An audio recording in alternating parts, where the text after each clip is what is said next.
السلام علیکم ناظرین، سلطنت عثمانیہ کی ایپیسوڈ 169 میں خوش آمدید۔ ناظرین، اس ایپیسوڈ کے آغاز میں ہم دیکھتے ہیں کئی قبیلے میں عثمان صاحب اور بالا خاتون بالائی منظر پہ کھڑے ہوتے ہیں اور آپ بڑے ہی فاتحانہ انداز میں نیچے چھلانگ لگاتی ہیں اور وہاں پر بیگم خاتون موجود ہوتی ہے۔ وہ دونوں آپس میں مشق کرنے لگ جاتی ہیں۔ بالا خاتون بیگم خاتون پر وار کرتی ہے تو بیگم خاتون اپنے آپ کو بچاتی ہے۔ دوسری طرف ہم سگود کا منظر دیکھتے ہیں۔ اورحان نے تاجر مارکو کو پکڑا ہوا ہوتا ہے اور اس کے گلے پر خنجر تان کر آگے بڑھ رہا ہوتا ہے، پھر اسے سب کے سامنے پھینکتے ہوئے کہتا ہے، ریاست یہاں ہے، اگر کسی نے ہمارے خلاف بغاوت کی کوشش کی اور ہمیں تقسیم کیا تو وہ اسی طرح میری تلوار کا سامنا کرے گا۔ اورحان یہ سب کہتا ہے، تاجر مارکو کو موت کے گھاٹ اتار دیتا ہے اور زمین پر تلوار گاڑتا ہے۔ اس کے بعد ہم اگلا منظر دیکھتے ہیں کہ عثمان صاحب اپنے سپاہیوں کے ساتھ کئی قبیلے میں داخل ہوتے ہیں تو وہاں پر کراسے صاحب پہلے سے ہی موجود ہوتے ہیں۔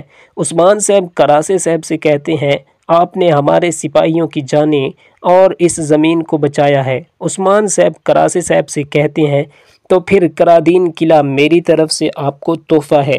تو ناظرین، جیسا کہ ہم نے پچھلی ایپیسوڈ میں بھی دیکھا تھا کہ کراسے صاحب نے لوکاس کو روک لیا تھا اور کرادین قلعے کو کوئی نقصان نہیں پہنچا تھا، تو اب وہ یہ بات عثمان صاحب کو بتاتا ہے تو عثمان صاحب یہ قلعہ اسے تحفے میں دے دیتے ہیں۔ اس کے بعد ہم بوسہ کی منظر دیکھتے ہیں جہاں پر ایک لڑکی سے جو ہے وہ لڑتا ہے جس کا نام صوفیہ ہوتا ہے۔ کبھی لوکاس اس پر حملے کرتا ہے تو کبھی صوفیہ اس پر حملے کرتی ہے۔ وہ دونوں ایک دوسرے پر تبڑ توڑ حملے کرتے ہیں۔ پھر آخر پر لوکاس تلوار صوفیہ کے گلے پر تان لیتا ہے اور کہتا ہے، صوفیہ، ہمارا اتحاد تاریخ کی دکھائی گئی سب سے خونی شراکت داری ہوگی۔ یہ سن کر وہ دونوں ایک دوسرے سے ہاتھ ملاتے ہیں، یعنی کہ وہ یہاں پر اتحاد کا اظہار کرتے ہیں۔ اس کے بعد ہمیں ایک منظر دکھایا جاتا ہے جہاں پر آگ ہی لگی ہوتی ہے اور ہر طرف تباہی ہوتی ہے اور وہاں پر علاء الدین دھاوا بول دیتا ہے۔ اس کے بعد ہم اس کو کئی قبیلے میں مرکزی خیمے کا منظر دیکھتے ہیں جہاں پر گونچا خاتون اور ہولو فرا بالا خاتون سے کہہ رہی ہوتی ہیں، میرے بیٹے اس ریاست کے پنکھ ہیں اور تم دونوں ان پنکھوں کا سہارا ہو، میں تم میں سے کسی ایک کی بھی غلطی برداشت نہیں کروں گی، یہ یاد رکھنا۔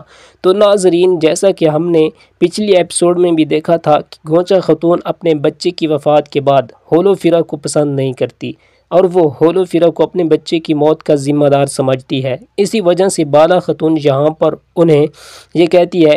اس کے بعد ہم اگلے منظر میں دیکھتے ہیں کئی قبیلے میں تمام لوگ جمع ہوتے ہیں اور رسا کشی کر رہے ہوتے ہیں۔ ایک طرف یوسف ہوتا ہے اور دوسری طرف سروجا، جبکہ زیر کتائے خاتون اور بہان سردار کھڑا یہ منظر دیکھ رہا ہوتا ہے۔ غازی اور عائشہ بھی وہاں پر موجود ہوتے ہیں اور اس منظر کو دیکھ کر ہنس رہے ہوتے ہیں۔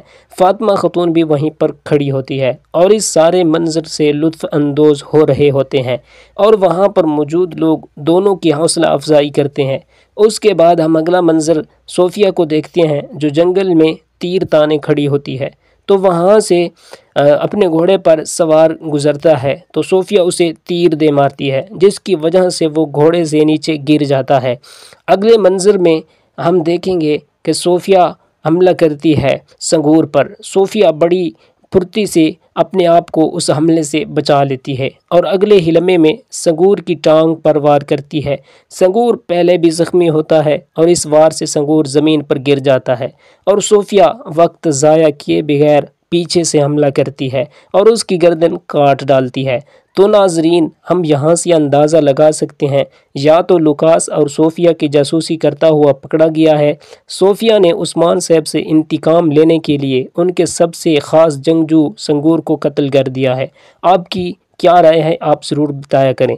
اس کے بعد ہم کئی قبیلے کا منظر دیکھتے ہیں جہاں پر ایک گھوڑا بھاگتا ہوا قبیلے میں داخل ہوتا ہے اور اس کے اوپر ایک لاش پڑی ہوتی ہے، اور جب عثمان صاحب آگے بڑھ کر اس لاش کو دیکھتے ہیں تو وہ لاش سنگور کی لاش ہوتی ہے۔ یہ دیکھ کر عثمان صاحب کو ایک زوردار جھٹکا لگتا ہے اور ان کی آنکھوں سے جاری ہو جاتے ہیں آنسو۔ یہ لاش دیکھتے ہی کائی قبیلے کے تمام سپاہی گھٹنوں کے بل بیٹھ جاتے ہیں۔ عثمان صاحب سنگور کی آنکھیں بند کرتے ہوئے کہتے ہیں، میں قسم کھاتا ہوں کہ جنہوں نے تمہارے ساتھ ایسا کیا انہیں اپنی پیدائش پر افسوس ہوگا، میں ان سب کو مار ڈالوں گا۔ یہ کہتے ہی عثمان صاحب کی آنکھوں سے آنسو بہہ رہے ہوتے ہیں اور وہ غصے سے چیختے چلاتے ہوئے کہتے ہیں، میں ان سب کو مار ڈالوں گا، سب کو مار ڈالوں گا۔ تو ناظرین، اگر آپ نے ہماری ویڈیو کو ابھی تک لائک نہیں کیا تو لائک کر دیں، اگر چینل کو سبسکرائب نہیں کیا تو کر لیں تاکہ آپ کو ہر نئی آنے والی ایپیسوڈ مل سکے۔ تو تب تک کے لیے اجازت دیجیے، ملتے ہیں نیکسٹ ویڈیو میں۔